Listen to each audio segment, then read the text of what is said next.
This is an ABC podcast. Cricket in the 1930s is famous for the scandalous Bodyline series, when the English tried to stop the mighty Don Bradman by bowling at the man, not the wicket. But the Bodyline controversy wasn't the only big thing happening in cricket in the 1930s. There was another groundbreaking series played between Australia and England. But in this case, the players were a group of talented young women. Dr. Marion Stell is a sports historian and a cricket tragic. And she met many of the women from these very first Test series when they were aged in their 70s and 80s. Marion found a group of women from all kinds of families and homes. Some had been factory workers and others were the privileged daughters of law professors. They were women who didn't like to brag about their sporting accomplishments and certainly not to sledge any other players. They were proud of their achievements, but they were just as keen to talk about seeing the coronation of George VI on their tour of England and about the weirdness of being waited on by maids and butlers as they were to reminisce about the cricket matches they played in England. Marion's book is The Bodyline Fix: How Women Saved Cricket. Hi, Marion. Hello, Sarah. You dedicate this book to your friends at the Australian National University's Women's Cricket Club, and you write, "She who has never indulged in the noblest of all pastimes has missed one of the great enjoyments of life." Why is cricket such a source of enjoyment for you? It's something that I've always been attracted to. They didn't have cricket at my school. I went to Ravenswood in Sydney, and there was no cricket offered there until I was in sixth form. And it was way too late to take up a new sport that was going to distract me from the high school certificate. So I didn't actually get to play cricket until I was 26 and join a cricket team. And that was the Australian National University team in Canberra when I was working there. So I spent a long time thinking that I wanted to play cricket. We'd played a lot of family gatherings. We'd had cricket games and things like that. And my father even cut down a fence post so I could play in the backyard. Although I had to, in the transactional nature of childhood, I had to pay my sister to play with me, of course. But yeah, it wasn't until I was 26 that I got to play. And in the first year that I played cricket in the ACT, I won the best newcomer, much to the disappointment of all the 14-year-olds that were around. So you were playing against kids that age? Oh, well, it was a mix. But best newcomer is usually someone that's, under 15, I think, rather than 26. Did you used to watch cricket on TV as a kid? I did. I'm old enough to have watched the ABC televised cricket, and they didn't have a score. There was no score on the screen. I sat there and scored the game because it wasn't on the screen. You had to kind of concentrate, and I guess they would probably switch to the scoreboard at some point. But that wasn't enough for me. I had to actually sit there and score the game myself. That really required you to pay attention then. Unlike cricket now, you can wander in and wander out, do something downstairs, come back up. Not much has happened. Yeah. So when you started playing at 26, what different appreciation did that give you about the game that you already loved to watch? Well, cricket is described as a game where something's always about to happen. And I enjoyed all the aspects of cricket. Cricket turns on a moment. The game, won or lost, can turn on a very small moment, and you've got to recognise that moment. When I watch a Test series now or any game of cricket, I can see those moments where the game shifts. And it's the thinking about cricket and the strategy that I really liked. But heck, cricket training is fun. A lot of sports you go to training and, you've got to run around the oval or something. But, cricket training, it was great fun. And it was the camaraderie of the women as well. So I was playing in the 1980s, so cricket was kind of an expression of my feminism at the time, and probably also expression of my sexuality at the time. When you started playing cricket, Marion, did you have the sense that women play the game differently than men? Is there any kind of lines you can draw that way, or is the game similar regardless of the gender of the person playing? I wasn't aware of any differences because, of course, I haven't played, men's cricket, but we did play indoor cricket against a lot of men's teams, and they were just cranky if you beat them. I mean, they'd try and bowl faster and faster and faster at you, and that's not always the way to get out someone who's got the skills of batting. I mean, you need a bit more, you need to be a bit wilier than that. So that was always a funny situation where they just try and blast you out, and it doesn't work. Cricket has been around since the 16th century, I think. When did women start playing? In England, they started, obviously, where cricket originated. They started in I think it's 17th century, 1650s or something like that. We know that from old paintings of cricket. But the first games in Australia were around the 1860s, and there was a big competition for women in the 1890s. And in fact, Emily Watman, who was Don Bradman's mother, played cricket in the 1890s in Australia. We all know the folklore of Donald Bradman hitting the water tank with the cricket stump and the golf ball. And in fact, his mother, Emily Watman, bowled to him, her left armers, after school every single day. And one of those things goes down in history as his legend, and the other is forgotten. And that really excited me when I realised that she'd done that. So it was a popular sport for women in the 1890s. Yeah. What happened in the decades after that? Well, sports come and go for women. Often it can rely on just one player or one person or whoever's organising the team. And things interfere. We think that cricket started off from a very small base and then is what it is now. But there are ebbs and flows in the game always.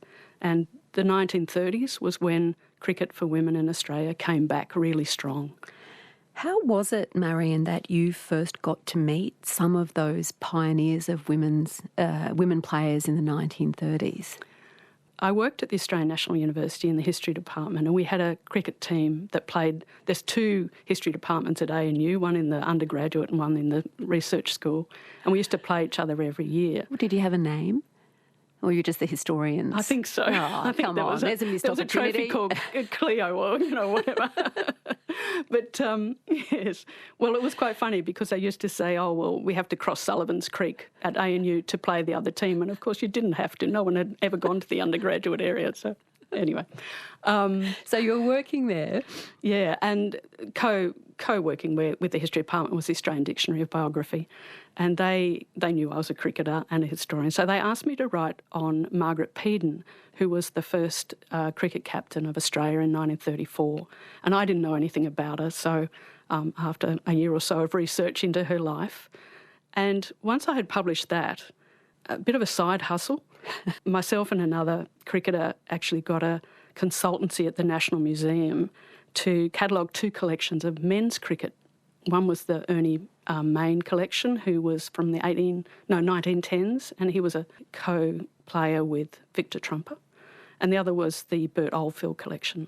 And like all good consultants, at the end of this consultancy, we recommended that the museum collect the women's cricket from the 1930s. So there was a test in 1934 and a return test series in England in 1937. So you came back to your employers and said, more work needs to be done and we're just the people to do it. Yes, a good consultant, that's part of the concluding brief, I believe. But So these women, if they'd been playing in the 1930s, by the time you started to look for them in the late 80s, 1990, they would have been getting on, like 70s and 80s. They were. A few of them had passed away. Obviously, Margaret Peden had passed away, the captain, because you don't get an entry in the Australian Dictionary of Biography until you pass away.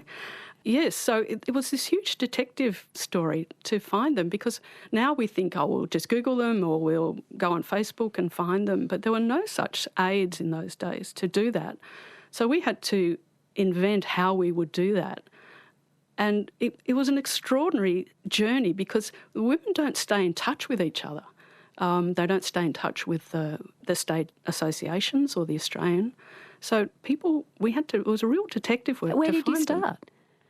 Well, one amazing case was Ruby Monaghan, who'd played for Wollongong, and we learnt that her surname, and a lot of the women, of course, had married, so their names had changed.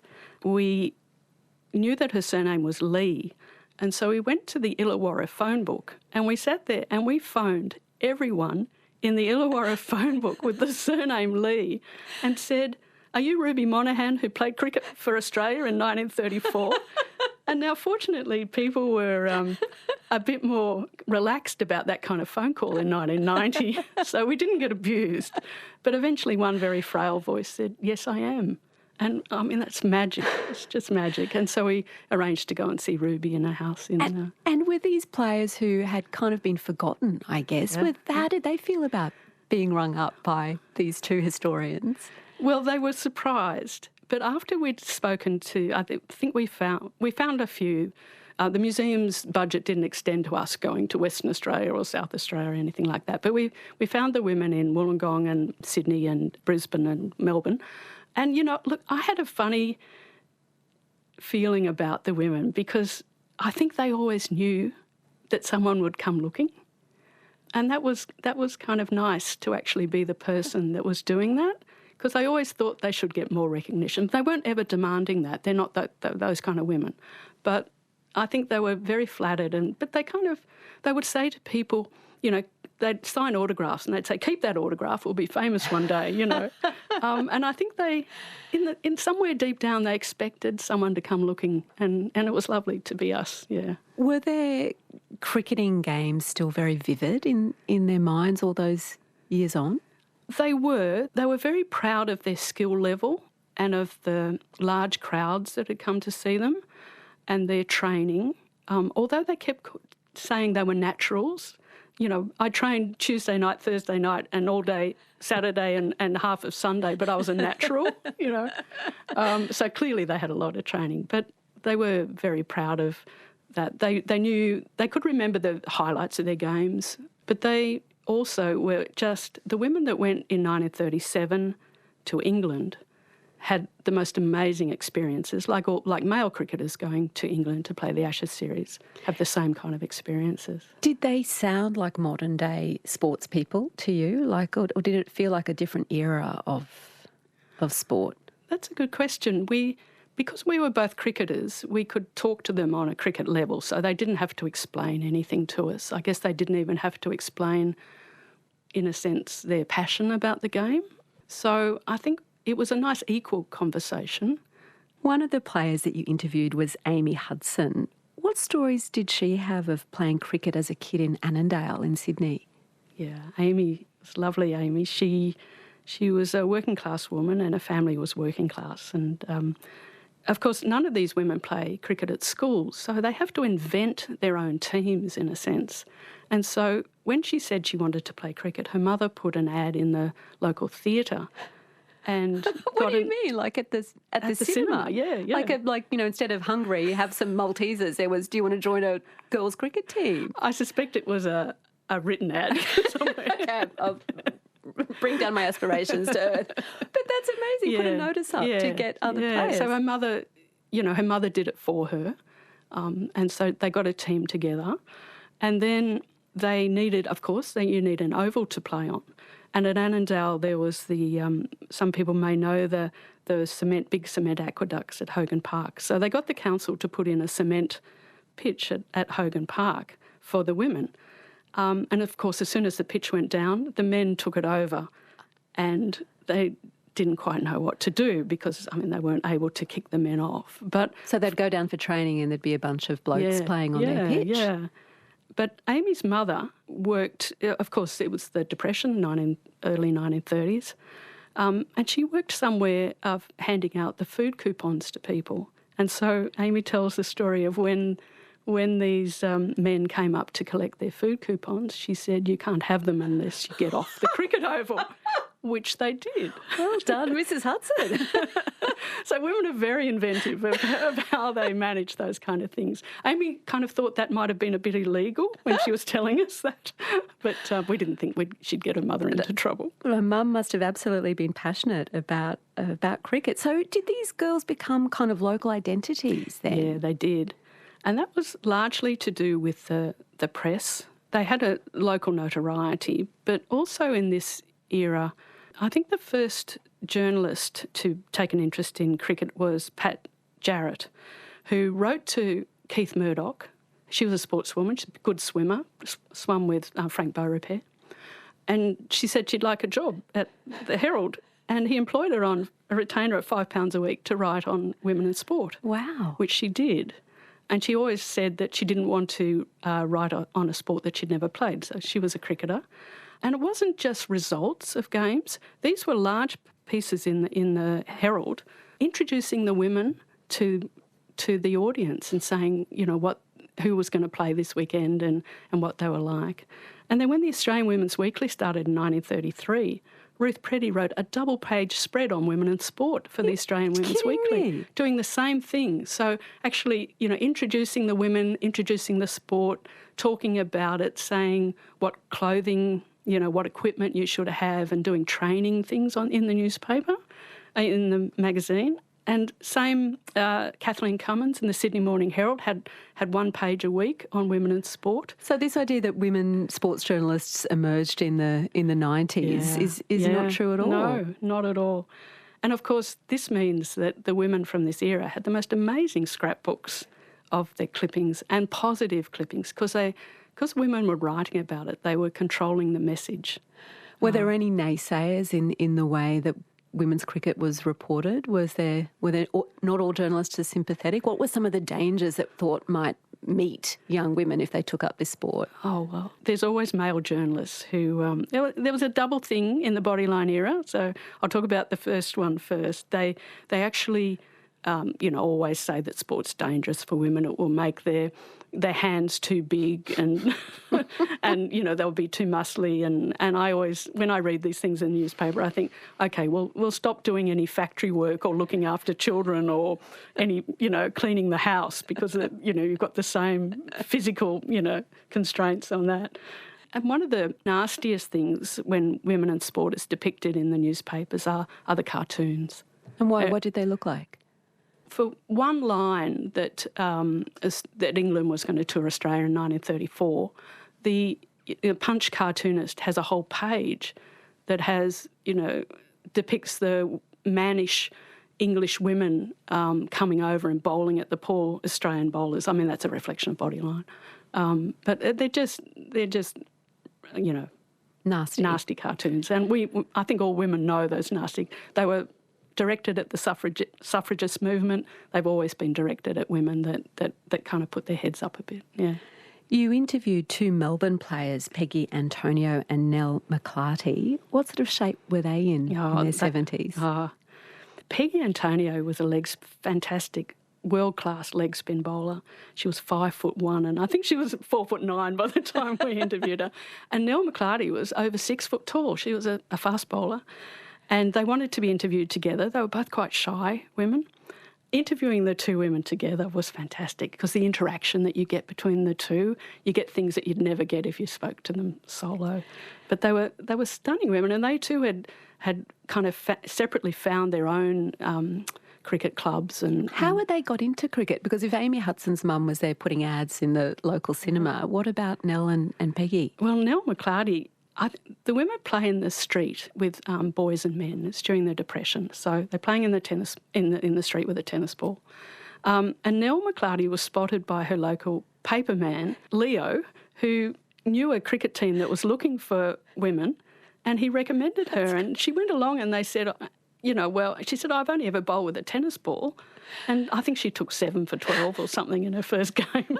And, So the paperman acted as a kind of sports agent for her. Yeah, well, you had to know, it was very serendipitous. I mean, Peggy Antonio knew someone whose sister knew someone, and she got involved in a team as well. So it was quite extraordinary the way that all these women actually found a team. Sometimes they saw a team playing and, on a field, but there was no, other than at the Annandale Theatre, there was no kind of notice about women in sport. And when it came to these sort of amateur games and inter-club games, like what sort of warm-up and training would they do before a game? What did they remember? Well, Nell McClarty says, the fast bowler says that if they started to warm up, people would think they were showing off.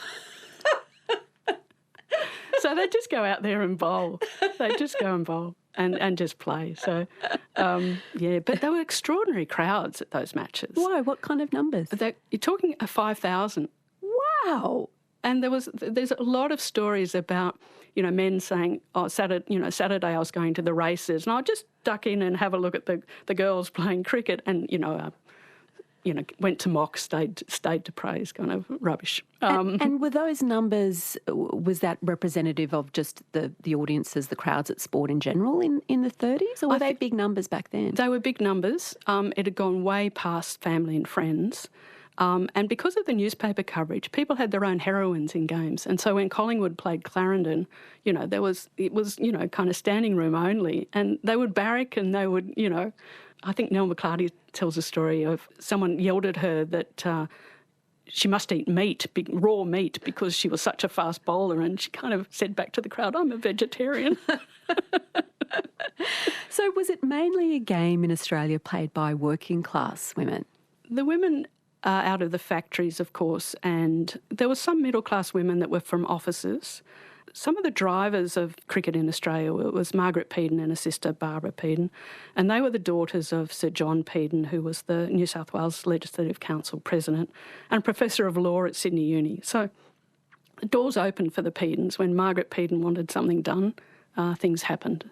There's a nice story that Ruby Monaghan, who became Ruby Lee, who you met up with in Illawarra, that she remembers about Margaret Peden's dad. What's that? He would come to all the games, especially at the Sydney Cricket Ground, and I think he realised that Ruby, she was a very working class woman and the way she spoke and acted, and he took her under his wing a bit, and every time she took a catch or scored a four, he'd raise his top hat and say, "That's my Ruby." So, Marion, I have to confess that my understanding of cricket in general, but certainly of the bodyline furor, comes pretty much from the Paul Kelly song on Don Bradman. Two sides out there today, but only one of them are playing cricket. Fill it out for me a little more. What made that series in men's cricket so notorious? Australia had expected to retain the Ashes in 1932, and England had come over with a plan to not have that happen. And I think you said in the introduction about bowling at the man rather than at the wicket. But cricket itself was something that was regarded, we all know the saying, it's not cricket. It was something that was true and pure about sport. And this was seen as something that was threatening to sportsmanship. And it was a bowling strategy, partly because Bradman was such an exceptional cricketer that the English came up with in order to try to to have a chance. To stymie his run scoring. But Bradman being Bradman, he still adapted to that. I mean, he got out a couple of times very cheaply, but he recovered. And was it against the rules, the sort of bowling that the English were doing? Not at the time. No, there was always something called leg theory, where you would bowl at the leg stump and try and restrict scoring. But this went another step further. This was actually trying to hit the batter and have a stacked leg side field of 5 players behind leg to take those deflections. Were cricketers wearing protective gear, helmets and stuff back then? No, they had nothing. The men would have had batting pads and a box, and gloves, and that's it. There's no helmet, there's no thigh guard, there's no arm guard or anything like that. And so when the English team unveiled this bowling tactic in Australia, what kind of reaction was there from the public? There was absolute outcry. And, of course, there's no television to see it, so it's covered very well on radio. So you can imagine the drama of the radio. So everyone at the ground started to count out the English players and to jeer them. Police were called to a lot of grounds. The whole society was just overtaken in 1932 by this Bodyline series, and everyone was talking about it. And how significant was it in terms of relations between Australia and England, do you think, as a historian? Well, Australia was very enmeshed with England or the British Empire at this time. Everything about Australia, its judicial, its military, its governance systems are based on English systems and English people. All our Governor-Generals and governors that come out are all from the Empire, they're not Australians. Australia had borrowed money from England in 1932 during the Depression, and it was calls to not repay those loans. Over the cricket? Over the cricket, yeah. So this was something that you think was threatening not just for the way people thought about the sport, but about the relationship between these two countries. Yeah, indeed. Podcast, broadcast. You're listening to Conversations with Sarah Konoski. Hear more conversations anytime on the ABC Listen app, or go to abc.net.au/conversations. Did women players try this new controversial technique? Did it make its way from the men's game into the women's? Everyone tried this controversial technique. A fast bowler is a menacing thing, and trying to be... I mean, the point about the Bodyline series with the men was that Australia at this time actually didn't have any male fast bowlers that could retaliate in kind.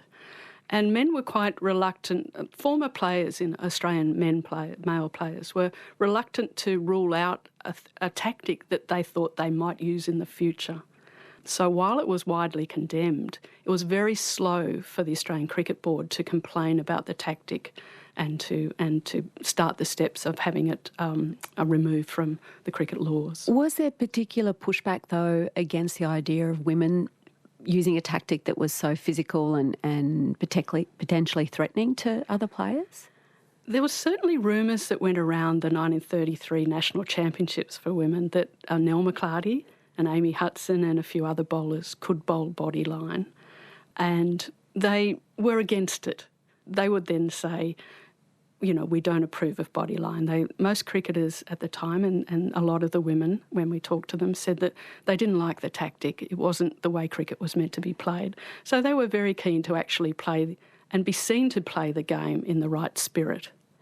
So this is the context, this furore around Bodyline in men's cricket and the growth, I guess, of popularity of women playing cricket in the 1930s that leads to the announcement that there's going to be a test series between the English and the Australian women's teams. And to start things off, the English were going to travel out to Australia in December of 1934. There was Margaret Peden was the captain. Was she a good choice, do you think? I think she was a good choice because she had the connections, and sometimes those are just as important. I think she was a bit aloof to the team, but one of the troubles with Margaret Peden was that her sister Barbara played as well, who was, I think, a better cricketer than Margaret, but Margaret was the organiser and she was president of the New South Wales Cricket Association and things like that. But of course there was a bit of controversy because Barbara kept getting in the Australian team, getting selected over some women who perhaps thought they should be selected. But the women we talked to it was very hard to get them to talk anything, to be critical of Margaret Peden at all because she'd passed away. And that's not what women do. They don't speak ill of the dead. So... yeah. So the Peden sisters had that wealthy background, and I guess when it came to having to travel around the country to play in these games against the English and leading up to the test, that was feasible for them. What about the other players who were factory workers or unemployed? How did they raise the money to even participate? Women are very resourceful when they want to play sport, and it means that they're not beholden to the men's association. They're not relying on them ever for money. So they hold fundraisers, your club would support you. One of the women, Anne Palmer, I think her uncle or something like that gave her, I think, nearly £100 to kit herself out. She was a very good left-arm wrist spin bowler.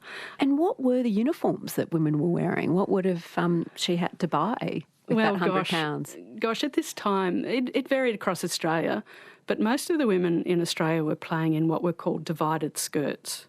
And they were quite long. Like culottes or something? Well, there's a difference because when the English team came out in 1934, they were wearing culottes, which was slightly neater and slightly shorter than the divided skirt. And when I see photos of the first test with the Australian women, the batting pads are getting caught in their long divided skirts. But they never complained about the skirts really, although they did go to David Jones and get culottes all made for them before the second test. So, I mean, Australian uniforms changed a lot when overseas teams toured Australia because we were quite isolated, and it was only when those ideas came in. The women, of course, had to wear these stockings. They were white lisle stockings. And, of course, there's no pantyhose in these days. They're all held up by this suspender belt. And so they're playing a very athletic game with a suspender belt on with these stockings. And Peggy Antonio would say, was a very dry woman, and we asked her about the stockings, and she said they would have looked better on a corpse.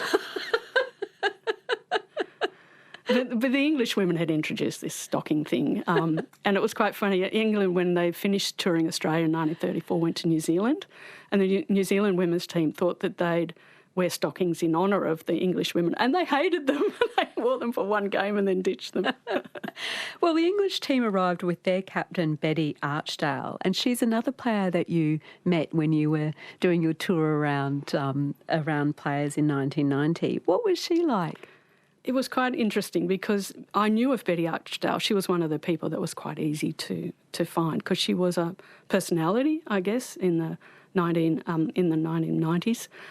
She'd been the headmistress of Abbotsleigh School, and I'd gone to Ravenswood, so I knew about her. So it was, at first I thought, my goodness, this is like interviewing your headmistress, even though I was in my 30s. You made sure you had shoes were clean and hair was tidy. Yeah, but she lived in a house. She lived in a house at Galston, which is just north of Sydney, that Barbara Peden had actually, who was an architect, had designed for You're her. kidding. So they're the connections. We turned up at her house and, she was very hospitable and very jolly. And all through the interview, it was thigh slapping, and it was great fun for her to remember all these things. And she was the only one who would... Margaret Peden was a very good friend of hers, but she'd say, well, I didn't think she was a very good captain. Or, right, so she was the only one that was prepared to do that. Towards the end of the interview with Betty Archdale, she said to me, would you like a sherry? And, and when you're a museum person and you go to someone's house, you always accept the... And I said, oh, yes, that'd be lovely. I'm not a big sherry drinker. It turned out in a schooner glass. And I thought, I think you've had a couple before I got here. Is that why she was so jolly? I think you've had a couple. Schooner of sherry. Yeah. That's you're paying your dues with well, that. I had to drink it. It was dry sherry too. What was her background, Betty? How did she come to start playing cricket in the first place? She played cricket at school in Scotland, and it was one term hockey, one term lacrosse, one term cricket. So she said she liked cricket because she had a really good arm. She could throw from the boundary. She said she could field out in the outfield all day and just think about her own thoughts and not have to worry about anything. But she was a lawyer, which is why she was appointed captain. She wasn't necessarily the best player on the English side, but she was very good with the press in Australia because they bombarded her with questions about body line. And what did she say about it? Well, she always reassured the press in Australia that there were two questions. Are you going to bowl body line, and what are you going to wear? But so she always reassured the press that no, England was not here to bowl body line, and that they would be playing cricket in the right spirit. In the right spirit. I don't want to mimic those journalists back from the day, but what did she look like in the 1930s? She was a very tall, strong woman with an Eton haircut. What's that? So it's kind of a very short haircut with a clip on the side, so parted down the side and brushed over. And very short, because a lot of the women had very long hair at this point. And I think even when Amy Hudson played at Sydney Cricket Ground, she remembered men complaining and saying, "Oh, they've got hair. Women have got hair," and she would say, "Oh, the hair." What, that they shouldn't have hair? Well, they should. It wasn't seen on a cricket field for people to have hair. The hair, the danger of the hair. Yeah. So the English team arrived with Betty as their captain, and what kind of schedule did they have before them while they were here? They toured right around Australia. They came by boat, of course, at Fremantle, and they played the Western Australian team. They played all the state teams except South Australia and Tasmania. There were 3 test series, one in Brisbane, one in Sydney, one in Melbourne. But Margaret Peden had organised a tour of England around a lot of New South Wales country towns. So they went to Goulburn and Canberra and Leeton and Junee and Deniliquin and to play cricket? Yeah. Or just to meet people to play cricket? Oh, they arrive in the town by train or by coach, and you know, the brass band arrives, they go to the mayoral reception, they have dinner, they have, you know, they get up the next day and they play a game of cricket, and then they have dances and they give speeches about the closeness of empire. And yeah, it was a huge, huge deal. And people in these towns, would there be a public holiday?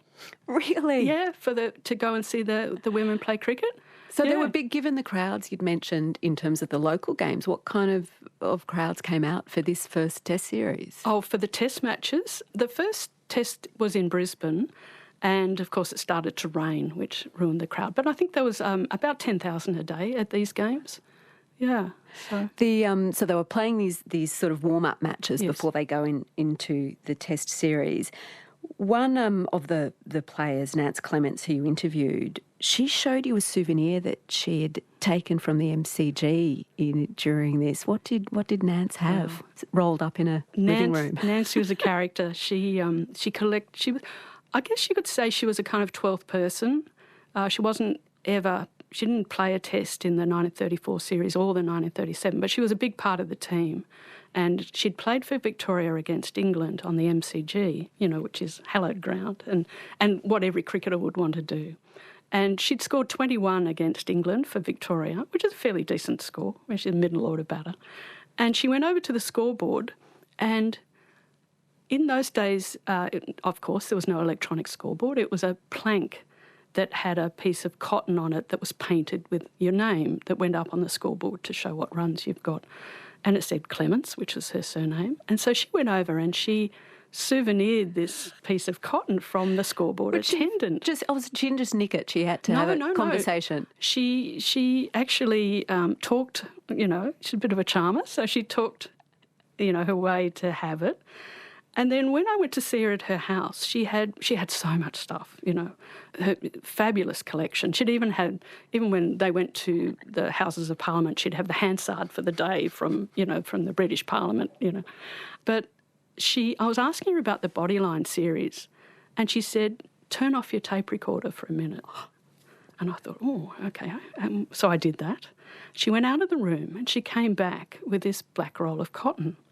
And she spread it out dramatically over the lounge room floor, and it said Clements. And I went, oh, you know, and she explained to me it was from the MCG. But she said, I don't think, you know, I should have it.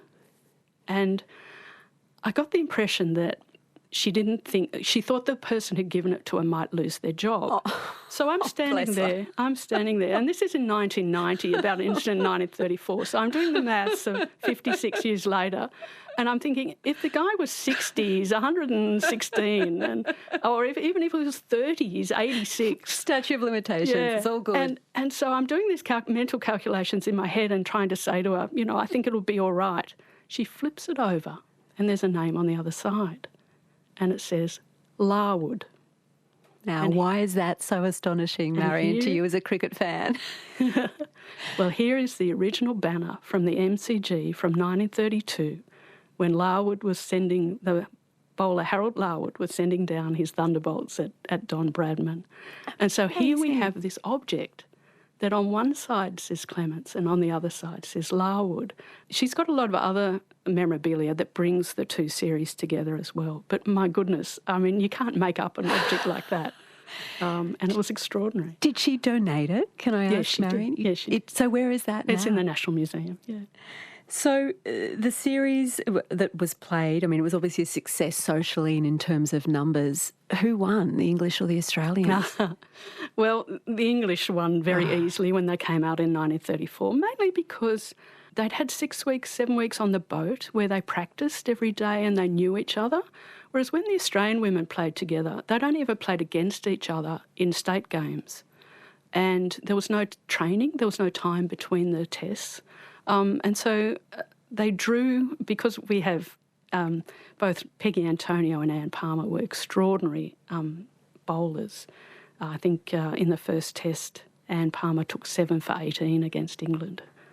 And years later, when the Australian men were playing in Brisbane, barrackers would yell out, "Send for Anne Palmer."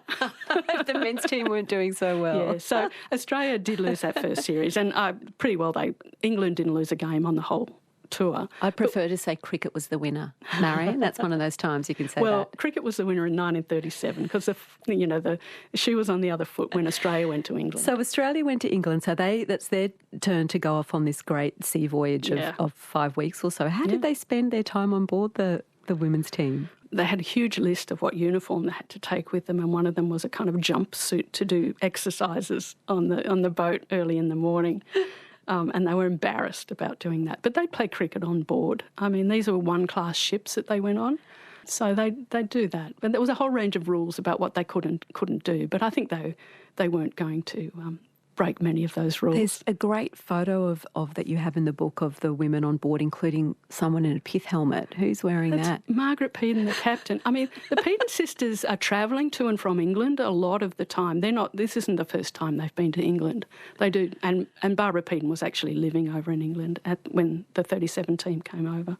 But yes, my goodness, she's got a pith helmet on the boat. There was also a journalist accompanying the players. Who was that, and what's her importance? Well, that was Pat Jarrett. Murdoch had actually sent Pat in 1934 to Perth to cover the first games of the English.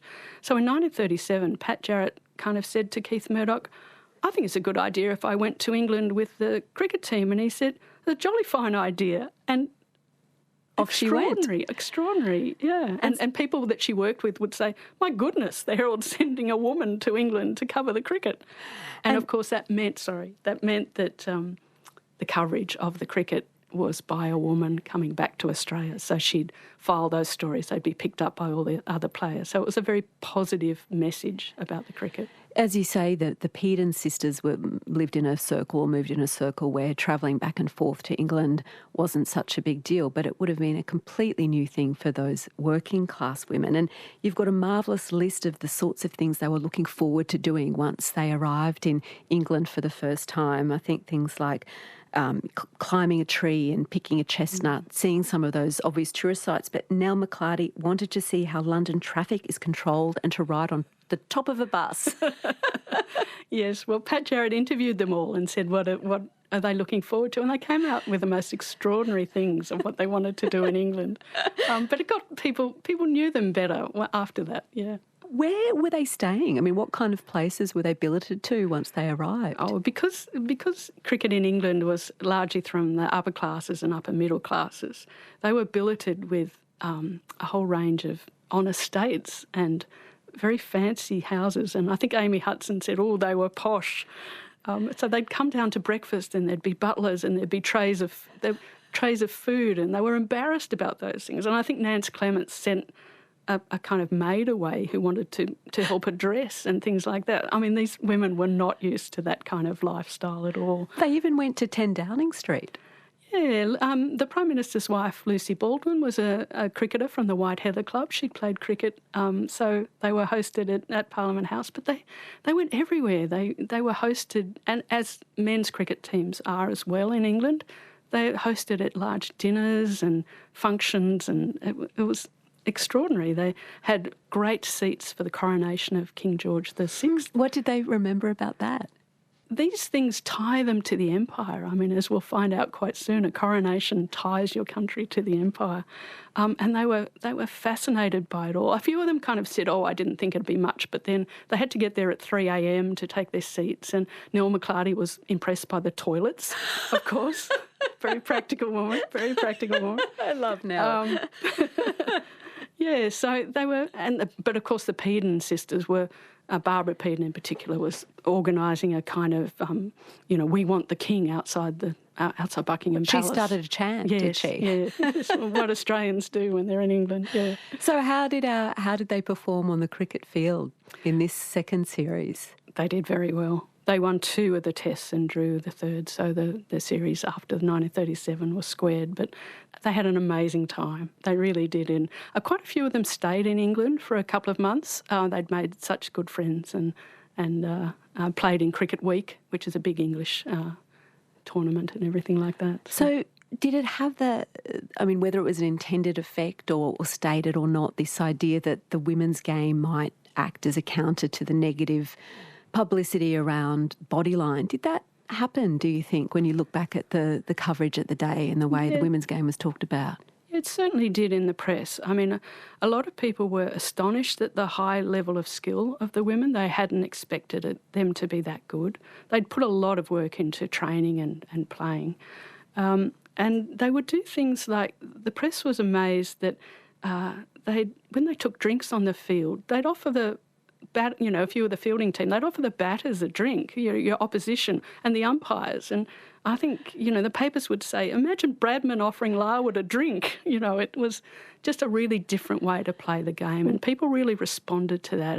And cricket needed that. It needed a bit of a rethink about what the true, pure cricket was about and what it meant to people. Is it because they didn't have the same professional weight or expectation that those sportsmanlike qualities were kept alive, or how do you make sense of it? I think they were just playing the game with such a passion, and they were just interested in playing it. And I mean, women, once we see that in AFLW, I mean, you open the door to women playing and they rush through it, and they love it. And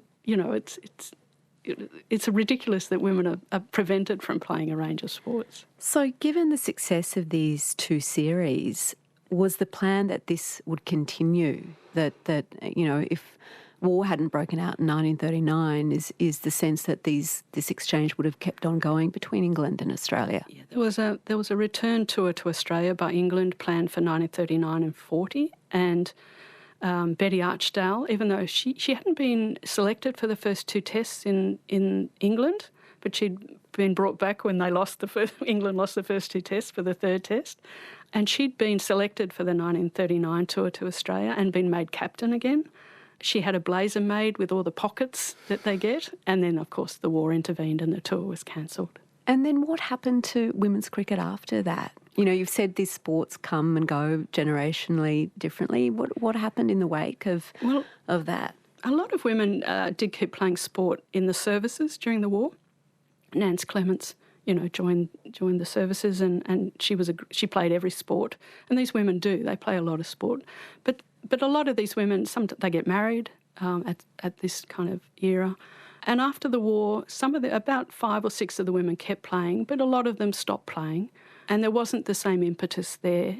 There was another tour. The next tour to England was in 1948, and actually Amy Hudson went on that. Really? As well. Yeah. So she kept playing? Yeah, she kept playing. Was that her mum still cheering her on from the sidelines, do you think? It was.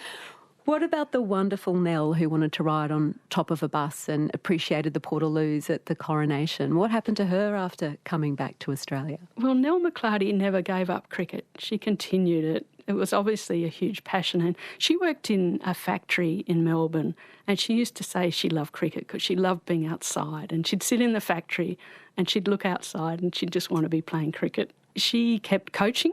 She coached one of the big cricketers from the 1950s and 60s, Betty Wilson, and she coached right through. And she thought she wouldn't be able to coach men, but people would come and they'd bring their brother and they'd hear about what a good coach she was. And she had a huge following as a coach. And when she did have a few back problems, like all fast bowlers, and they held a testimonial for her later in life. And it was the biggest, the most money raised in any testimonial for a sportswoman. So, yeah. And how does the current Australian women's cricket team stack up in your professional opinion as a historian and a cricket fan, Marion? How do players now compare to the women back then in the 30s? Well, the women themselves, when we talked to them in the 1990s, they didn't ever criticise newer players. Some of them had followed the cricket and they didn't compare themselves too much, although they thought their skills were better in the 1930s, which was interesting. Look, cricket's become a very professional, very highly skilled game in a way that even from my time of playing cricket, I don't recognise the skills that they have now. And we're about to move into this huge WPL, Women's Professional League in India, where in the next week a lot of women will get quite large monetary contracts. And what about you? Are you still ever going to the crease? Oh, I wish I could, Sarah. I wish I could, but I play golf 3 or 4 times a week now, so that's it's an my excellent lot. place to go. Thank you so much for being my guest on Conversations, Marion. Thank you, Sarah. Marion Stell was my guest today, and Marion's book is called The Bodyline Fix. I'm Sarah Konoski. Thanks for listening.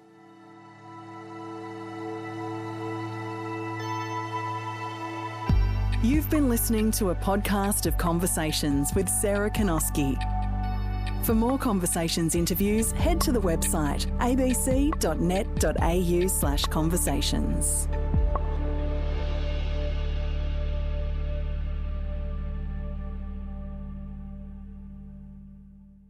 Discover more great ABC podcasts, live radio, and exclusives on the ABC Listen app.